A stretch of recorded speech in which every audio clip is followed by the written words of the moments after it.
La balade de Shakira et de son fils Milan a failli tourner à la catastrophe. Sur son compte Instagram ce mercredi 28 septembre, la chanteuse a publié une longue vidéo dans laquelle elle a raconté avoir été attaquée par des sangliers sauvages alors qu'elle se promenait tranquillement. Selon l'interprète de Wherever, ils l'ont attaqué puis ils ont arraché son sac avant de le traîner dans les bois. Il y avait mon téléphone dans mon sac et ils ont tout détruit. Parenthèse fermant. Regardez dans quel état ils ont laissé mes affaires, a poursuivi la chanteuse colombienne, en filmant son sac, déchiré et plein de terre avant de s'adresser au fils qu'elle a eu avec le footballeur Gérard Piqué. Milan, dis la vérité. Dis comment ta maman a résisté aux sangliers. Plus de peur que de mal pour la maman et Milan, puisque les dégâts semblent n'être que matériels.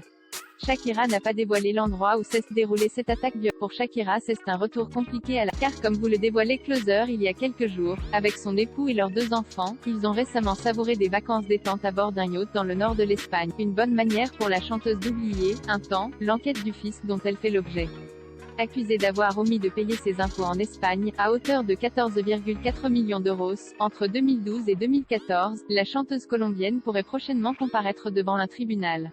Shakira est poursuivie en justice pour 6 délits de fraude fiscale, passible d'une peine de prison ferme. Shakira Isabel Mebarak Ripoll aurait cessé de payer des impôts en Espagne au cours des années 2012, 2013 et 2014, malgré l'obligation de le faire car elle a sa résidence fiscale ici, a expliqué le président du tribunal de première instance et instruction de Barcelone ALP. Shakira prépare son grand retour durant cette période. Shakira a assuré avoir résidé aux Bahamas et n'avoir été en Espagne que sporadiquement. Mais selon le fisc, elle aurait passé 163 jours en 2011, 246 en 2012, 210 en 2013 et 243 en 2014 dans le pays où sont nés ses enfants, Sacha et Milan. Selon la loi, les résidents doivent payer des impôts quand ils vivent plus de la moitié de l'année dans le pays.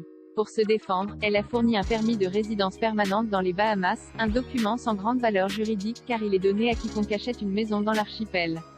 Côté musique, Shakira va devoir continuer à faire la promotion de son futur opus, son premier depuis 2017, malgré la controverse.